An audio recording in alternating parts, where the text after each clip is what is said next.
for thinking, communication, and problem solving. Okay, and we use this for real problems in real time with real groups. And so these are facilitated workshops Mm-hmm. in which participants respond to certain models that they have built. You know, they take on these tasks of creating models using Lego. And then also, and they build these symbolic metaphorical models of Lego bricks, depending on what task that facilitator gives them.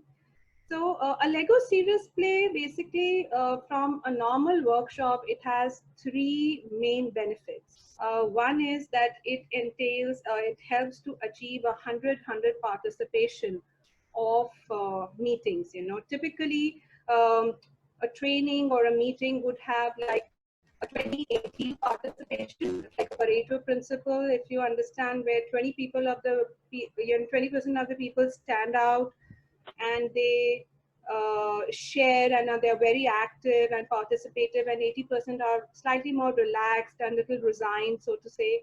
So the mental intensity, for that matter, is not very high. Mm-hmm. We a Lego Serious Play workshop where everybody has the breaks and everybody is obliged to build and everybody is obliged to share.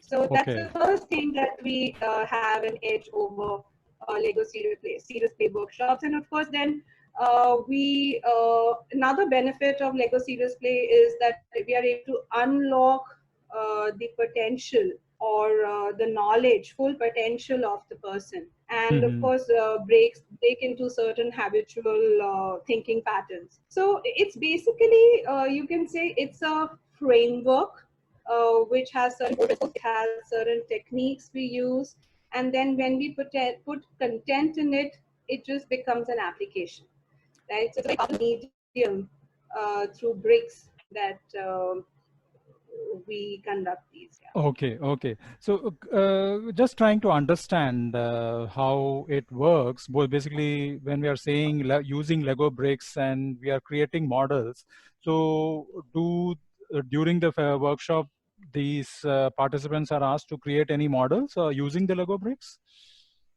Correct. So, I mean, there is no Lego Serious Play without the bricks. Okay, And yes, and so bricks are an integral part of Lego Serious Play methodology. However, focus is not on the bricks, but focuses on the story and the metaphors used around the bricks. So yeah, it's the medium. You can say the models become like the mediator at an arm's length to convey the story of the participant. And through those story is what we get deep insights into the participants and the group. okay. So, do the participants as a team create these models, or is it individually they are supposed to create something?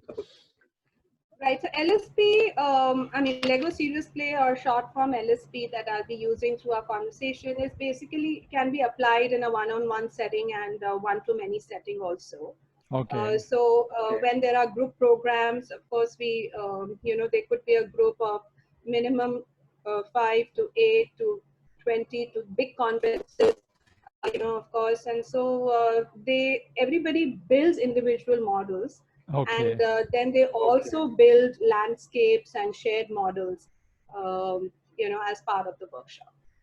Okay. So are these models abstract models, or what exactly are these models they use Lego bricks to build? Right. So, it's a good question. I think here I would just like to talk a little bit about the bricks. Of course, Lego bricks or Lego blocks. I mean, in Lego Serious Play, the vocabulary we use is Lego bricks. Yeah. Okay. Okay. And so Lego bricks basically, so each participant builds his or her 3D model, right? And Okay. and then it's in response to the question asked by the facilitator. Now, these Mm-hmm. 3D models, they serve as a basis for the entire, the group discussion and knowledge sharing, problem solving, sometimes decision making. And so as I told you earlier, without these bricks, there is no Lego Serious Play. So just Okay. to take you back a little bit into the history of bricks, because I was also very fascinated by the bricks, so to say, when I got certified by the Association of Master Trainers, which is the body which globally certifies LSP facilitators. Mm-hmm. And so the Lego bricks, they go back to 1949, when the Oh, Lego company okay. first, designed a Lego brick. Yeah. Okay. And from then and now, of course, a lot of decades of researching and everything, the Lego bricks that we have today, there's a one basic difference, that the 1949 bricks were, could not be, they could just be stacked on each other. So the models will also break very quickly, right? Okay. Vis-a-vis Okay. now, where because of the clutching principle, like for example, Correct. if I have these two, just give me a second. Let me show it, demonstrate. First, LSP facilitator doesn't talk without breaks. So, so this is Okay. how we clutch. Correct. This is the Correct. clutching principle. And so because of this clutching principle is now we can make very intricate, sophisticated models, so to say, and then you even have these Lego lands and all that all over the world, which Correct. have these very beautiful complex. So that's where the brick actually. So those are so the models that you see actually what children make.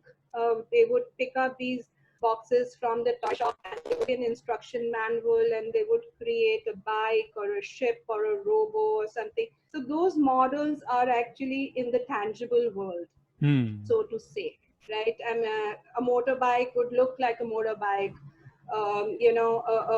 A ship would look like a ship. A tower would look like a tower, right? So that is what is something like in the real world, how things appear. You build models like that. Now, Hmm. vis-a-vis, on the contrary, in a Lego Serious Play, that's not what it is. Yeah. Hmm. In Lego Serious Play, we use the same set of bricks, but to build models in an intangible world, things which do not exist, so to say. Physically, So yeah. yeah, to build stories around that, around what's happening in intangible world. For example, if I were to say that, okay, can you build a model to depict a very unhappy customer, right? Now, something like that. Now, that something is an intangible world, Hmm. right? But then Exactly, yeah. when participants come, and depending on the theme of the workshop, we help them uh, delve deeper into this.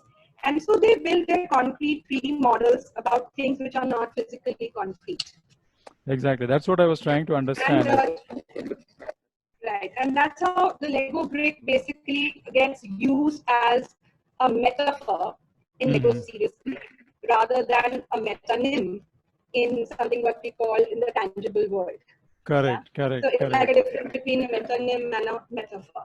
So it's like a form of expression. It's the meaning that you give to the model, the meaning that you give to the brick, and that's sacrosanct to you. Exactly, exactly. So that gives a fair bit of clarity, because one thing that kept coming back to my mind was how do you use a very physical kind of concrete kind of a thing to depict an absolutely uh, business is about abstract concepts, making it's more about understanding concepts. So yes, that is so this example. Do you have any other example like this example you gave of how to depict an unhappy customer?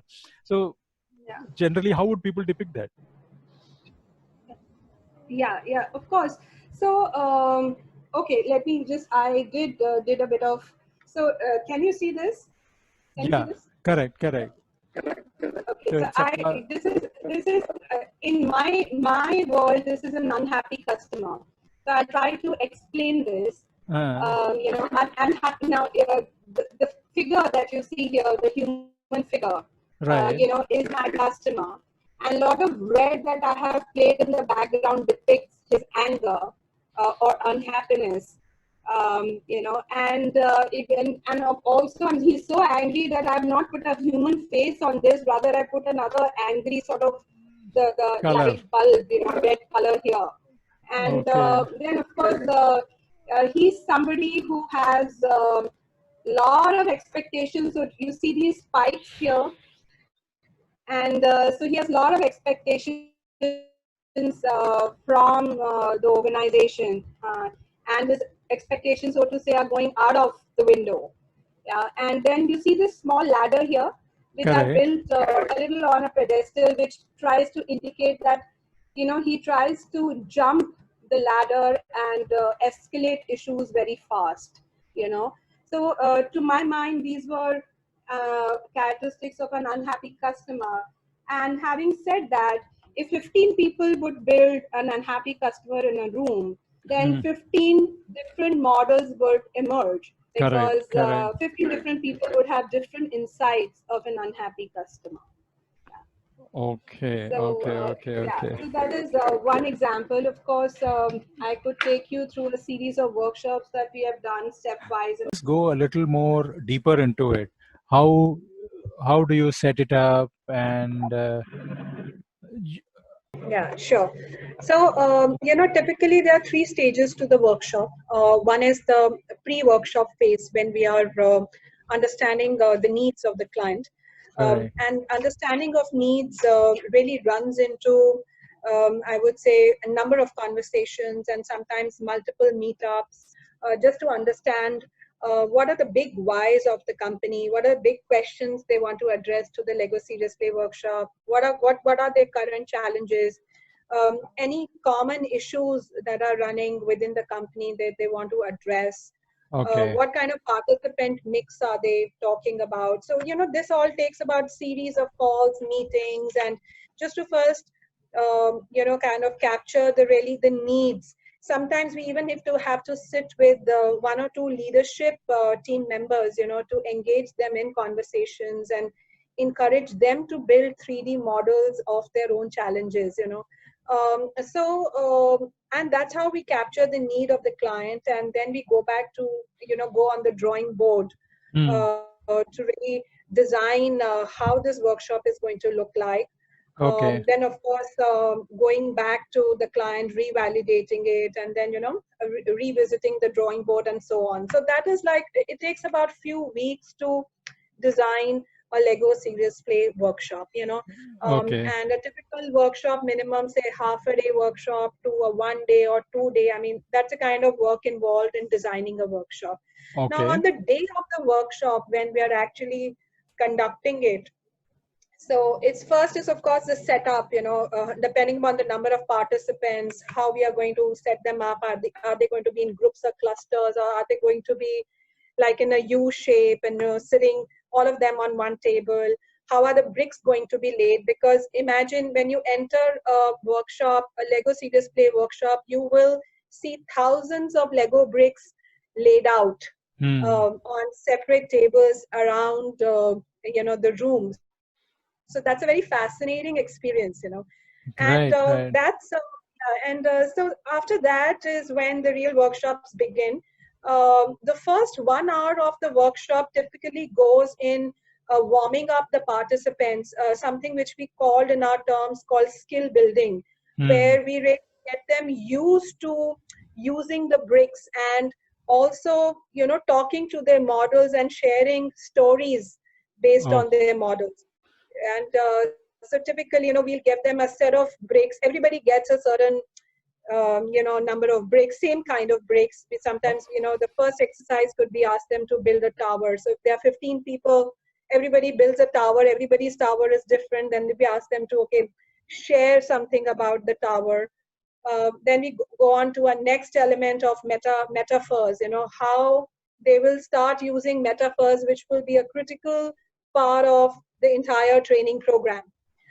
And the third part would be storytelling, and for example, I showed you that model of an unhappy customer, right. and how I made that model, and then I described the unhappy customer to you. And so those would be very, so this is how we warm them up to get used to the bricks and giving meaning to their models. And that's then later is when we after that jump to the main theme of the workshop. Now, Okay. main theme of the workshop, Prakash, could be anything depending upon, what of course, it could be around imagination, innovation, team conflict, It could be product development, adding new features to a product. It could be some strategy workshop. It could be devising some marketing strategy. It is about or improving customer experience. So whole lot of plethora of themes are around, depending upon what the customer needs are. Okay. So And can you take us through one particular workshop which you felt was the really where the objectives were met or maybe surpassed? So some workshop which stands out in your mind. actually, to my mind, all of them. In fact, I can of course take you through a workshop of creative imagination, innovation, and creative problem solving. So a typical Lego Serious Play workshop, Prakash, would have 4 core process steps, Okay. and those steps run through the entire workshop, and those 4 steps are namely posing the question by the facilitator. Okay. Second is when constructing a model or building the model depending on the question posed by the facilitator. Okay. The third is sharing of the model. And fourth is the reflection. Now, reflection happens, it's the self-reflection and also reflection of your other participants. So a lot of insights one is able to gather about self and others during these workshops. And depending upon what the theme is, we decide what method we are going to use, because there are various techniques. Sometimes we ask them to build individual models.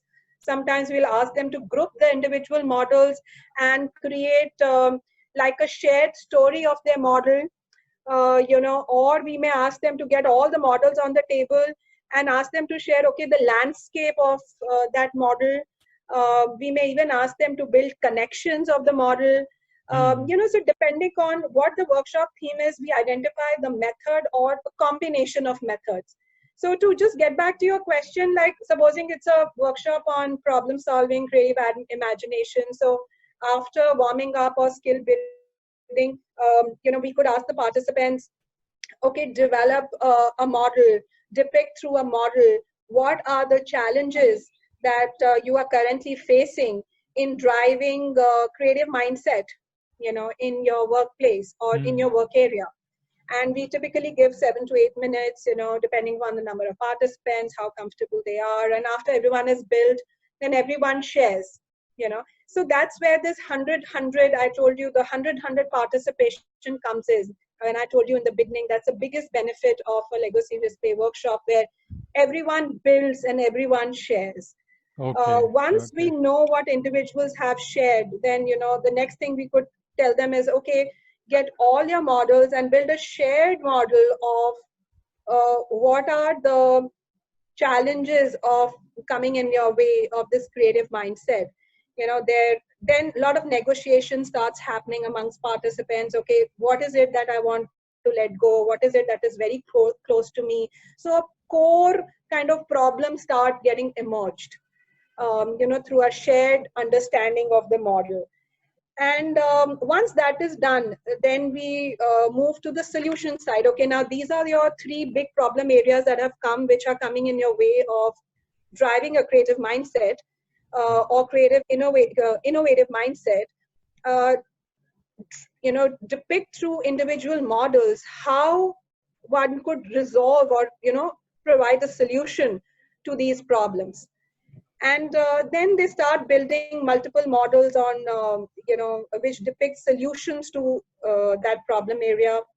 The next step being that we get all those models on a big table, develop a super story in form of a landscape, everyone shares, and they group it into clusters.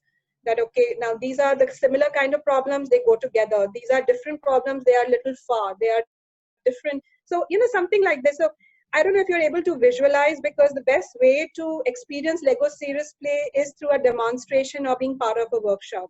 Correct. But I'm just trying my best to kind of, yeah. So that's how, throughout the day, a lot of insights start coming, and we are also noting it down as facilitators. And the post-workshop, of course, we are sending documentation if the client needs on the insights that have come in the workshop. And of course, a lot of work facilitators have after that too, of sorting out the bricks and, getting ready for the next workshop and so on. Okay, when you say sorting out the brick, do you try to evaluate or get some understanding post the workshop from the bricks that have been created or something like that? No, the sorting of the bricks is a physical sorting of the Lego Serious Play kits. Now, these Lego Serious Play kits are basically they are it's a unique mix. They're simple bricks, but they're unique mix to drive these workshops. So there would be different kits having a different number, a unique number of bricks in a packet and a different color or symbol or something. So we need to sort it out, because once in a workshop everything gets mixed physically. Yes, yes, Sorting, physical sorting I'm of the talking about. bricks. Okay, Yeah. okay. Typically in a workshop, how many people will participate? So if a single facilitator is running, Prakash, maximum up to 15, 12 to 15. Okay. Because it's a 100 participation, and because we need to pay individual attention. So if the number goes more than 12 or 15, we need to see what the theme is. Then we rope in a co-facilitator, and we then do this together. Yeah. Okay, so at some point in time you mentioned with reference to Lego bricks and Lego Serious Play hand knowledge applications. What exactly is that? The principle of hand knowledge application? Yeah. So this is a very interesting revelation, which I also understood when I got trained. So as I mentioned, LSP methodology is used to draw out the unconscious or the subconscious knowledge which to the forefront. Mm. So there is as far as knowledge is concerned, Prakash, most of us have 90 or 95% of knowledge we don't know exists within us. We are kind of not aware of that knowledge is within us. You can say we don't know what we know, and what we actually know is just about 5 to 10%. So that brings us to this understanding of this neuroscience principle of hands knowledge, which is very interesting. There was this a gentleman by the name of Dr. Penfield. You can look him up on Google also, who gave a map of the brain and the cortex, and he said that how cortex controls different parts of the body. So a cortex picture, if you go on Google and see Penfield's diagram, it will talk about different parts of the body are taken up by the in the cortex by the cortex is divided basically in certain ways that different parts of the body have allocated certain areas. Now, if you see, the enormous portion of that brain cortex is actually devoted to hands. About 60 to 70% of the brain cortex is devoted to hands, and that is where this hand knowledge comes in, that your hand actually become your mind when you start building Lego bricks. So what your hands know, but your brain isn't really entirely conscious of. That is why when individuals tell us, when we are telling them, use your hands, and, so they say, we haven't used Lego Serious Play before. And I say, look, it doesn't matter. Just think with your hands, just build, just trust your hands, So that's a ground rule we offer. And so this is the hand knowledge, which is like an interesting, insight, or interesting, you can say, a scientific angle to the kinesthetic learning part of Lego Serious Play. But kinesthetic learning is basically about motion and hands, right? Yeah, it's about that sensory and motor skills both. Sensory and motor skills. Okay. Yeah. So, yeah, you were telling us about this, the getting the, from this 12 to 15 participants. How do you encourage? I mean, there might be some participants who are not very free with creating or using their hands. I mean, do you face such situations? So how do you manage them? Yeah, typically, see, either people have not used, never played with Lego, never used Lego, or they probably have done it but long time back with their kids or with their nephew, nieces, or but they are not in a regular, so to say, habit of playing with Lego bricks. So that question comes most of the times, that I have never done this, can I do it? And that's the time you encourage them to use their hand as the leading edge of their mind, and draw the knowledge and insights. So that's the ground rule, like I was telling you about. Just think with your hands. Just trust with your hands. A story will emerge. When I'm asking you to build a model of the tallest tower, just doesn't Uh-huh. matter. Don't think how a tallest tower looks. Just use the bricks and start building, and how beautifully the story emerges. And actually, that's where the warm up and the skill building part comes into play before the actual workshop begins. So it is mandatory in a LSP workshop to do an hour or an hour plus of skill building exercise Oh, okay, to okay, get the okay. Do you allot the same number of bricks to everyone, or is there any? Yes, identical breaks, most of the times for everybody, for most of the exercises is identical number, identical shapes and size. So everybody is working with uniform breaks. Depending upon how the workshop progresses, there are breaks all around, the questions we are posing, so they just move around, pick up the bricks that they want to, because ultimately it's about really building their own unique models and giving them meaning. Okay, So, but okay. yeah, all those kits, the LSP kits have, they've gone, a lot of research has gone behind to design those LSP kits for LSP workshops. So typically, who are your participants? Mid management, senior management? What kind of participants generally? Junior level? From the business setting, Prakash, across levels. Uh-huh. We do these workshops. I've done these workshops with management trainees also. I've done them with, graduate trainees also. I've done them with middle management. I've done them with entrepreneurs. Senior management also, we have a lot of expert, workshops built for them. So across all levels, yeah, Okay, so we for do. management trainees, what would be the kind of workshops, Lego brick workshops? Yeah, so I remember one of the workshops that I did, a goal setting workshop for these trainees who had just started their career Uh-huh. with the company. Okay. And as part of that workshop, in part of skill building, I did a question for them to develop a model Uh, to depict um, what what do they like about the company that they are part of, or what values of the company that they really feel close to. And oh. that's when, Prakash, very interesting insights came for the HR also, that an employee who is 2 months old into the company, Uh-huh. how they view the company values, and how do they relate to.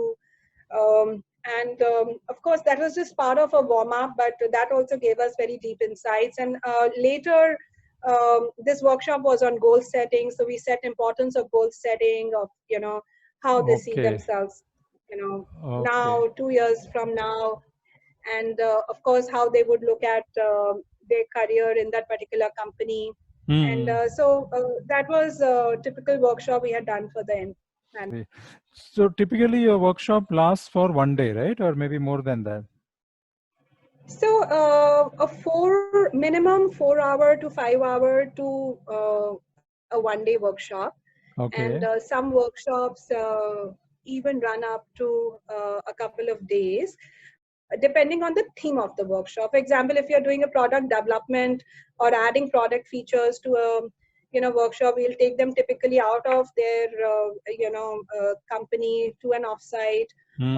or definitely not in a company building setting, not in a conference room setting, and we take them outside so that they can ideate and innovate and imagine. And so those kind of workshops sometimes even run for more than a day. Okay, okay, okay. So what next from Legos? What do you have done almost all the different types of workshops with different at different levels. So what are your plans? How do you want to explore Legos? Are you planning on some new initiatives using Legos, or generally, how do you look forward the next couple of years? So Lego Serious Play is a big ocean, Prakash. I have, as a facilitator, I've really got enriched a lot from this methodology. I mean, I've great gratitude for the founders who have really set up, after so much of research and development, they've set this kind of a technique which is so powerful. And, I would say sometimes, thanks to this pandemic, I could even connect to many facilitators globally with whom I have not even met. And we have been sharing best practices, sharing learnings. So plan is definitely to take the Lego Serious Play facilitation forward in a big way, and do my best in it, trying to just keep learning more and more around it. Now with a lot of virtual element into play, we facilitators globally are also experimenting various things of how one can really do something around Lego Serious Play in a virtual setting. So hopefully some things are definitely, some things will come up, but the Okay. plan is definitely to stay on with Lego Serious Play for some time. Yeah. Okay. Now, just trying to understand, you mentioned about this pandemic and how you are able to connect with practitioners worldwide. What kind of an impact do you see due to this social distancing and more of a remote-based work norms that are in play for a Lego series? How will the Lego series workshops be impacted, do you feel, or is there going to be a gain, or do you think in some way, what are your thoughts on this? Yeah, so I think every problem has somewhere an hidden opportunity also, Prakash. Yes, yes. So that's where, we take problems and a springboard for further growth. Having said that, yes, there are challenges of how to replicate this virtually, because the principles of Lego Serious Play of 100 participation, unlocking the potential, all these do not, we will not be able to do justice on a virtual platform. And but at the same time, as I said, every adversity brings with it certain opportunities and new doors. That's how and why we are connecting. Like last week we had this open space huddle with 66 or little over, I think 68 Mhm. global LSP facilitators. Somebody from Europe, somebody from US, from Asia, and a lot of us from India. And Uh, we all got together and we went into breakout rooms and to understand and brainstorm the future of LSP facilitation. So great insights. We don't have definite answers, but we are experimenting, we are thinking, and I'm sure we'll come up with something in some time very soon. okay. So wish you all the best for that. I surely, because everywhere, everyone is being thrown up with this challenge of remote managing things on remote. And yes, trainings have been impacted, but most of the trainings, quite a few of the trainings have gone online. People are continuing online, but yes, as you rightly said, Lego series needs a lot of element of hand movement and using your hands. So probably the Yeah, so like technology I said, a Lego Serious Play, there is no Lego Serious Play without bricks, without Prakash. breaks. Yeah. Yeah, so and we do a similar kind of, same kind of bricks to all participants. Okay. So if that doesn't happen, it's difficult to run. At the same time, I feel that this pandemic situation is a boon for a lot of us facilitators who, like somebody like me, I have been being part of a lot of webinars, lot of online sessions, been able to connect to many people globally, which which I feel that a pre-pandemic situation I wouldn't have even thought about Thought doing of exactly. it. Very true. At the same time, so I'm in a very, you can say, a mode of learning, like really trying to understand new tools in the digital workspace. There is Miro, there is Mural, and how to integrate these tools for our trainings. So I think lot of that way, lot of enrichment and lot of learning is happening sitting at home. And I think it's a great opportunity to enhance your learning quotient. Absolutely. I'm fully with you on that. Yes, there is a lot of changes happening, lot of challenges being thrown up, but at the same time, we are working around it. And for every problem, I guess some solution is always there. So I'm really hopeful. Absolutely. And imagine, because of the pandemic, you and I are talking. So Ah, exactly, exactly. Yeah, thanks to the pandemic, I started this. Okay, yeah. so yeah, it's been fantastic, Geetika, interacting with you. I really wish you all luck in your endeavors. Wishing you especially good luck with the LSP workshops. I hope they start off. You are able to kick them off quickly, face to face. Sure, sure. Thank you so much, Prakash. It's been my pleasure to interact with you, and I'm totally in awe of your calm and very gentle demeanor and always smiling. And I can't imagine you getting perturbed at all in situations. So please keep up that persona. And great work you are doing, and I'm sure your listeners are really getting a lot of value from what you're trying to do. I mean, I don't see how somebody in the recruitment space has been also able to venture out into podcast, and I have not heard anybody doing that before. So Yeah. many congratulations, and all the very best to you too. Thank you. In this guest-based podcast, the value actually comes from the listener. I mean, it is, I just asked a few questions and the learning has actually come from what you have shared. So I am sure the listeners would be benefited knowing about LSP, Lego Serious Play Workshops. It's been an eye-opener for me. And I hope some among the listeners will also, if they want to reach out to you, how should they get in touch with you? So they can reach out to me through LinkedIn, Prakash. Okay, okay. Any website? No, not currently. Of course, and you can share my email. You would have my email, right? Email I have. Probably best is I'll give your LinkedIn profile link. Profile, yeah. I think that would be the I'm best pretty for. active on LinkedIn. Yeah, I'm pretty Okay, active on okay, LinkedIn. okay. So that's good. That's good. Sure. Nice talking to you, Geetika. Nice All the talking best. to you. All the best, Prakash. All the best. Okay. Thank you. Thank you. Sure. Pleasure. Bye. Bye. Bye.